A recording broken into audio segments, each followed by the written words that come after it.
Nestled at the edge of a dense, ancient forest, Haunted Manor stood as a foreboding silhouette against the moonlit sky. Its once grand architecture was now weathered and crumbling, a mere shadow of its former glory. Local legends whispered of the malevolent spirit that dwelled within, a vengeful soul cursed to roam the halls for eternity. One stormy night, a daring young historian named Amelia embarked on a quest to unravel the mystery shrouding Haunted Manor.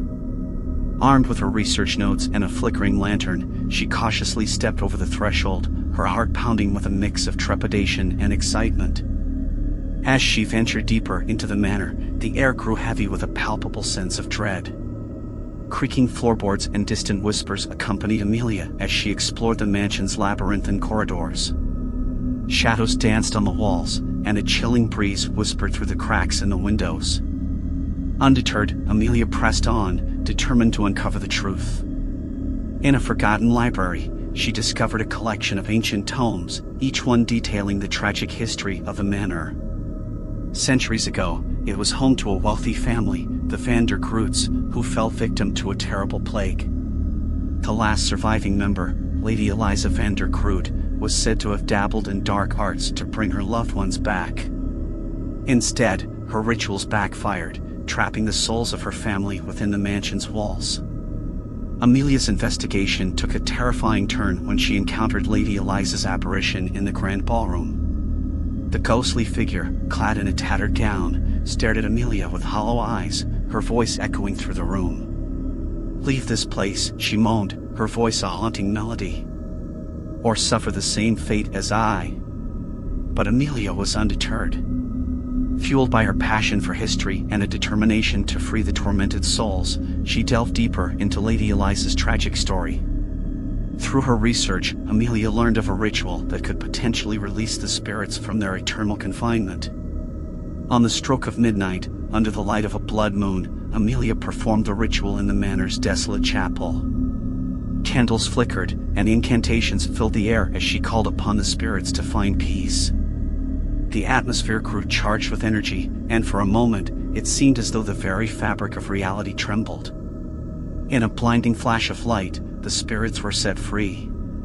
Lady Eliza, her family, and the other restless souls ascended toward the heavens, their anguished cries replaced by ethereal laughter. Haunted Manor, once a place of sorrow and despair, was now infused with a sense of serenity. Amelia, standing in the quiet aftermath, felt a profound sense of fulfillment. The curse had been broken, and the souls were finally at peace. As dawn broke, the manor seemed to exhale, its walls releasing centuries of pent-up anguish. Haunted Manor was no longer haunted. It stood, silent and majestic, bathed in the golden light of the rising sun, a testament to the bravery of a young historian who dared to confront the supernatural and bring redemption to the lost souls that had long suffered within its walls.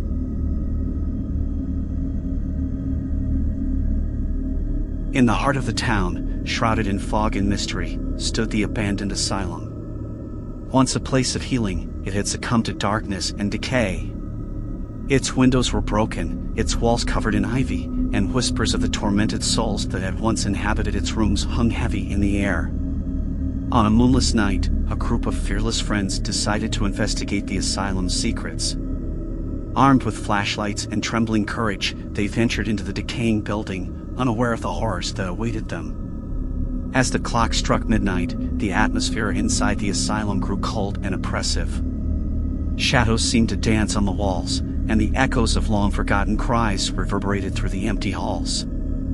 The group, initially filled with bravado, felt their confidence wane as the oppressive darkness closed in around them. Suddenly, the air grew still, and an eerie silence descended upon the asylum. The friends heard faint whispers, like the rustle of leaves in the wind.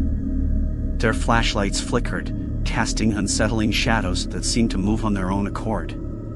Panic set in as they realized they were not alone. One by one, the friends began to experience inexplicable phenomena. Doors slammed shut with a force that defied explanation. Unseen hands tugged at their clothes, and icy fingers brushed against their skin. Terrified, they tried to flee, but the asylum seemed to have a malevolent will of its own. Corridors twisted and turned, leading them deeper into the heart of the haunted building. In the dim light, they saw apparitions of former patients, their eyes hollow and filled with despair. These ghostly figures reached out, their silent screams echoing in the friends' minds. Each room they entered revealed a new horror: a forgotten patient's room with faded drawings on the walls, a padded cell that seemed to still echo with the cries of the past, and a morgue where the chill of death hung heavy in the air. Finally, in the asylum's darkest depths, they encountered the spirit of a nurse, her spectral form surrounded by a cold, blue aura. Her eyes, once kind and caring, glowed with a malevolent light. She spoke of the asylum's tragic history, of experiments gone horribly wrong, and of the pain and suffering endured by the patients. With a blood-curdling scream, the nurse lunged at the friends, her bony fingers outstretched. In a blind panic, they managed to break free, fleeing the asylum as if the hounds of hell were at their heels. They emerged into the cool night air, gasping for breath and covered in cold sweat, forever scarred by their encounter with the ghostly asylum. The once curious friends vowed never to speak of that night again, haunted by the memories of the tormented souls that still resided within the asylum's walls, waiting to prey on the next unsuspecting visitors who dared to venture into the realm of the supernatural.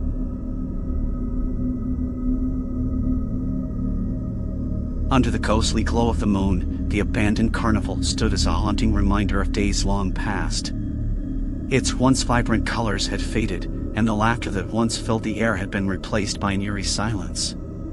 A group of adventurous souls, undeterred by the ominous aura, decided to explore the decaying amusement park one fateful night. As they ventured deeper into the carnival grounds, the atmosphere grew thick with a sense of foreboding. The flickering lights of the carousel illuminated the surroundings, casting long, twisted shadows that seemed to dance to a macabre tune. The distant echoes of children's laughter filled the air, but there were no children in sight. The group of friends, armed with curiosity and flashlights, dared to enter the Hall of Mirrors, a place rumored to be cursed. Inside, the mirrors distorted their reflections, turning them into grotesque caricatures of themselves. Unease settled in their hearts as they struggled to find their way out, the reflections seemingly mocking their attempts to escape. In the heart of the carnival, they discovered an old, rusted Ferris wheel, its skeletal frame silhouetted against the night sky. Despite the rust and neglect, the wheel began to turn on its own, its eerie squeaks echoing through the silence.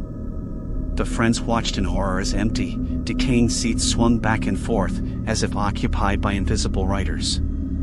A chilling wind swept through the area, carrying with it the distant sound of a melancholic calliope.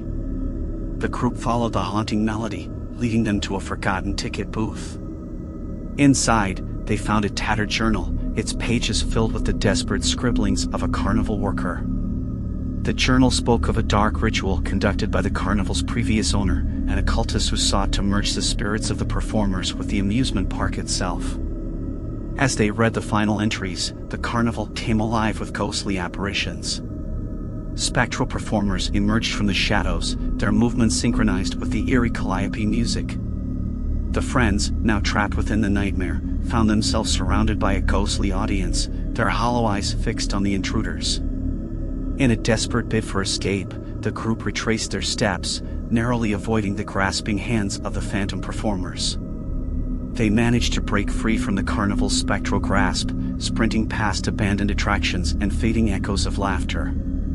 The moment they crossed the carnival's rusted gates, the apparitions disappeared, leaving behind a chilling silence.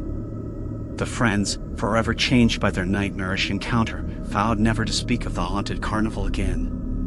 The once abandoned amusement park, having tasted the fear of the living, retreated back into the darkness, where it awaited its next unsuspecting visitors, hungry for new souls to enthrall in its ghostly spectacle.